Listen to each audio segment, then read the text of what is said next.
There are some places on Earth that are important. And then there are places so important that if they close, the whole planet feels it. The Strait of Hormuz is one of those places. On a map, it looks small, narrow, almost insignificant. Just a thin strip of water between Iran and the Arabian Peninsula. But every day, under normal conditions, enormous tankers, cargo ships, naval vessels, and gas carriers pass through this corridor carrying the fuel that powers cities, armies, factories, airlines, and economies across the globe. And now, that narrow strip of water has become one of the most dangerous flashpoints in the world. Because in 2026, the long shadow war between the United States and Iran stopped being a shadow war. It became open conflict. And as bombs began falling, commanders killed, fleets mobilized, and missiles fired across the region, one question suddenly terrified governments, markets, and militaries alike: what happens if Iran closes Hormuz? This is the story of the newest Middle East war, how it erupted, why the Strait of Hormuz matters so much, how Iran turned geography into a weapon, and why this conflict could affect not just Washington or Tehran, but the entire world. Because this is not just a war about missiles. It is a war about choke points, about leverage, about fear, and about one of the few places on Earth where global trade can be strangled almost overnight. For years, the United States and Iran fought each other indirectly. Through sanctions, through proxy militias, through cyber attacks, through assassinations, through covert operations at sea. They did not need to formally declare war to wage one. But on February 28, 2026, that changed. Reuters reports that joint US-Israeli strikes hit Iran and killed several of the most senior figures in the Islamic Republic, including Supreme Leader Ayatollah Ali Khamenei, along with other top security and military officials. The opening blow was so severe that it struck not only at Iranian military power, but at the very center of the state itself. That matters because wars are not only measured by territory seized or bombs dropped. They are measured by thresholds crossed. And this war crossed one of the biggest thresholds imaginable. The killing of Iran's supreme leader and multiple top commanders was not a warning shot. It was not a symbolic strike. It was a decapitation attempt against the leadership structure of one of the most heavily armed states in the Middle East. Reuters says the strikes also killed senior figures such as Ali Shamkhani, Mohammad Pakpour, Aziz Nasirzadeh, and Abdolrahim Mousavi, while later strikes reportedly killed Ali Larijani and Gholam Reza Soleimani as well. From Iran's perspective, this was existential. From Washington's perspective, it appears to have been an effort to break Iran's command system and degrade missile, drone, naval, and air defense capabilities before Tehran could organize a full regional response.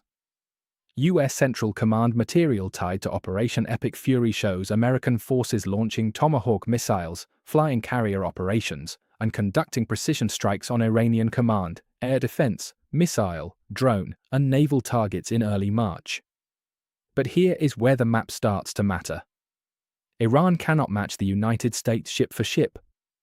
It cannot dominate the skies the way America can. It cannot outspend the US military, outproduce it, or outglobalize it. So Iran did what weaker but strategically positioned states have done throughout history. It reached for the throat of the system. The Strait of Hormuz. This waterway is one of the most important energy corridors on Earth. The U.S. Energy Information Administration says that in recent years about 20% of global petroleum liquids consumption has moved through Hormuz, and about 1/5 of global LNG trade also depends on it. In March 2026, the EIA warned that the biggest risk to oil prices would be an extended disruption there, and noted that although the strait was not physically sealed wall-to-wall, the threat of attack and insurance cancellations had pushed most tankers away. That distinction is important. A strait does not need to be packed shut with sunken ships to be effectively closed. It only needs to become too dangerous to use. If captains fear mines, missiles, drones, swarm boats, coastal batteries, or unclear rules of passage, shipping slows.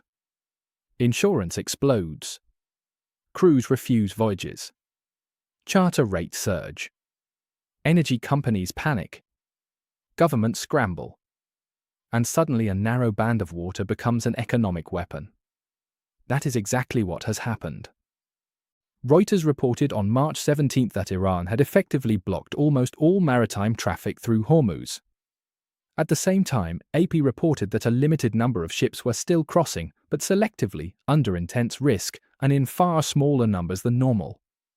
In other words, this is not a normal shipping lane anymore. It is a controlled danger zone. And Iran appears to understand that ambiguity is power. If it fully and openly shuts the strait in a total, indiscriminate way, it risks unifying a massive international coalition against it.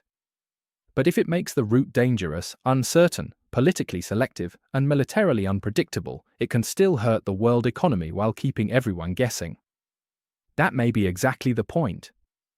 AP reports that from March 1 to March 15, only about 90 ships, including 16 oil tankers, managed to cross. Some of those movements were tied to Iranian exports, especially toward China, while other transits involved delicate diplomacy and what AP describes as selective passage decisions. That means Hormuz is not simply open or closed. It is being used as leverage. And the results have been immediate. Oil prices surged above $100 a barrel, with Reuters reporting Brent at $107.95 on March 18 after new strikes and threats around energy facilities. Markets are no longer reacting to hypothetical risk. They are reacting to a war in which the artery of global energy trade is under direct pressure. This is why Hormuz terrifies planners. Not because it is just another battlefield, but because it connects the battlefield to the gas station, to airline tickets, to shipping costs, to inflation, to food prices, to industrial production, and to political stability far beyond the Middle East. A bomb near Hormuz does not stay near Hormuz. It echoes outward. In response, Gulf producers have started doing what they can to survive the chokehold.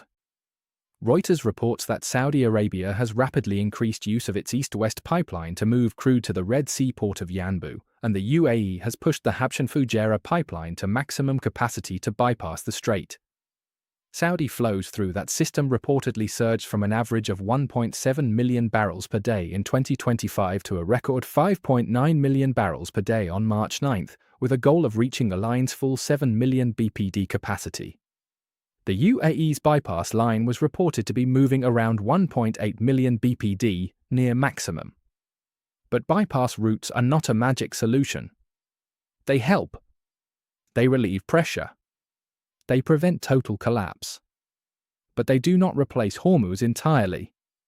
Some states, especially Iraq, Kuwait, and Qatar, remain far more exposed. Infrastructure takes time to reroute. Export systems have limits. Refining patterns are specialized. Shipping schedules are tightly linked. When a choke point breaks, the rest of the machine does not smoothly adapt. It grinds. And while tankers and traders scramble, militaries are thinking in a different language. How do you reopen a strait under fire? This is where the conflict becomes extraordinarily dangerous. Because clearing Hormuz is not as simple as escorting a convoy. Iran's strength in this theater has never depended on blue water naval dominance. It depends on layered disruption, coastal missile batteries, drones, mines, fast attack craft, island positions, underground launch sites, proxy pressure, and the constant possibility that any one vessel might become the next target. That is why recent US strikes have focused so heavily on coastal and hardened sites near the strait. Multiple reports say the US hit Iranian missile positions near Hormuz with 5,000-pound munitions, targeting underground or hardened anti-ship infrastructure. The logic is clear: if Iran's coastal anti-ship network remains intact, freedom of navigation is a slogan, not a reality. And yet even here, military success is difficult to define. Destroying launchers is one thing. Guaranteeing safe commercial passage for hundreds or thousands of ships is something else entirely. Missiles can be hidden. Mines can be laid quietly. Drones can be launched cheaply. Commanders can improvise. And merchant captains do not sail because a press briefing says the sea is safe. They sail when insurers, owners, crews, and states believe the risk is acceptable. Right now, that confidence is broken. The International Maritime Organization warned on March 1st that shipping companies should exercise maximum caution and, where possible, avoid transiting the affected region until conditions improve. That is a remarkable statement because it reflects not just military tension, but a collapse of normal maritime confidence in one of the most important sea lanes on the planet. So what is Iran trying to achieve? At the most immediate level, survival. Iran is under direct assault. Its top leaders have been killed. Its command structure has been hit. Its military assets are being degraded. Under those conditions, Tehran's best counterpunch is not to outbomb America. It is to make the war unbearably expensive for everyone else. That means threatening oil flows, threatening shipping, threatening energy infrastructure across the Gulf, threatening escalation beyond the battlefield. In other words, if Iran cannot secure itself, it can try to make the region ungovernable and the global economy nervous enough to force outside pressure for a ceasefire. And that is what makes Hormuz so potent. It turns Iranian weakness into Iranian leverage. A state that is outmatched in open conventional war can still say to the world, if we burn, you pay. But there is another layer to this. Control of Hormuz is not only about economics. It is also about narrative. Iran wants to show that despite leadership losses and heavy bombardment, it still has the power to shape events. It can still decide which ships pass. It can still raise prices. It can still frighten markets. It can still remind the world that geography has not changed, even if the balance of force has. And that message matters, especially for domestic legitimacy and regional deterrence. Because if Iran loses the battlefield and loses its image of power, it risks looking broken. If it turns Hormuz into a global crisis, it can still project relevance. Meanwhile, the United States has its own dilemma. Washington cannot easily tolerate the effective closure of Hormuz. The strategic, economic, and symbolic costs are enormous. Allowing Iran to choke one of the world's most critical maritime arteries would send a message not only to Tehran, but to every rival power watching. It would suggest that even the strongest navy on Earth can be strategically pinned by a regional power with missiles, mines, and nerve. That is unacceptable to American credibility. So the US is pulled in two directions at once. Escalate enough to reopen the route. But not so much that the war spirals into something even larger. Because once you start trying to forcibly reopen a choke point under live threat, escalation can become almost automatic.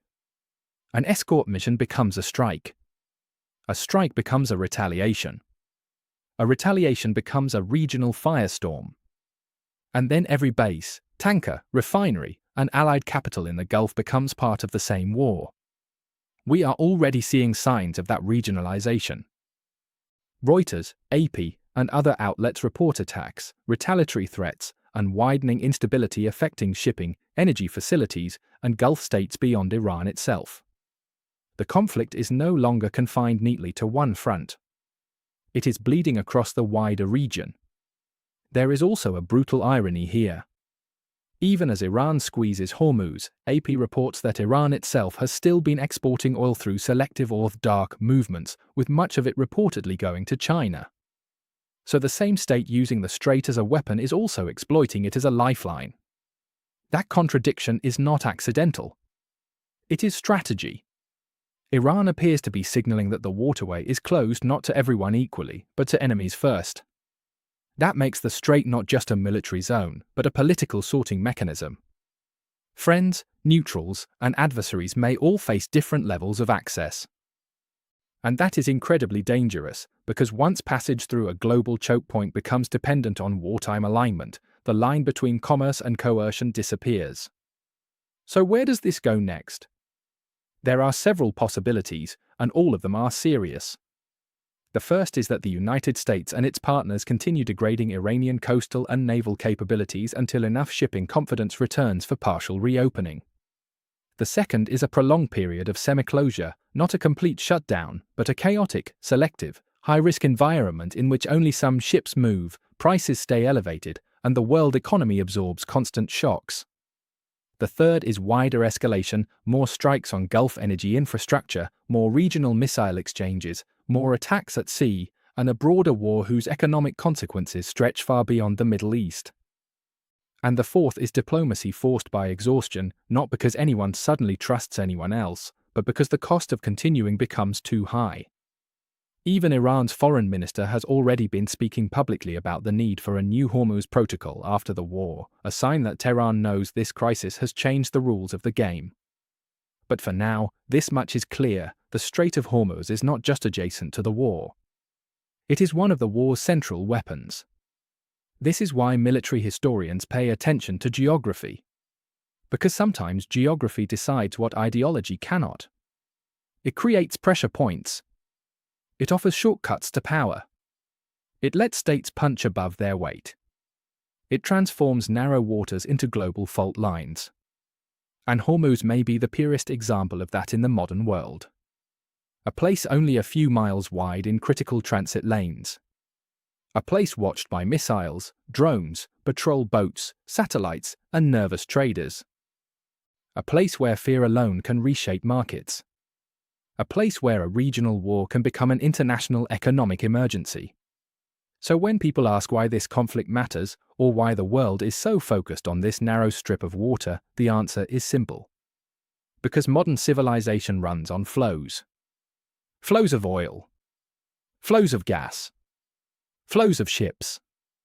Flows of confidence. And the moment those flows are threatened, the war stops being local. It becomes global. That is the real meaning of this conflict. Not just that America and Iran are at war. Not just that leaders have been killed and missiles fired. But that it is being fought over movement itself. Over who gets to pass. Who gets to trade. Who gets to breathe economically. And that is why the Strait of Hormuz matters so much.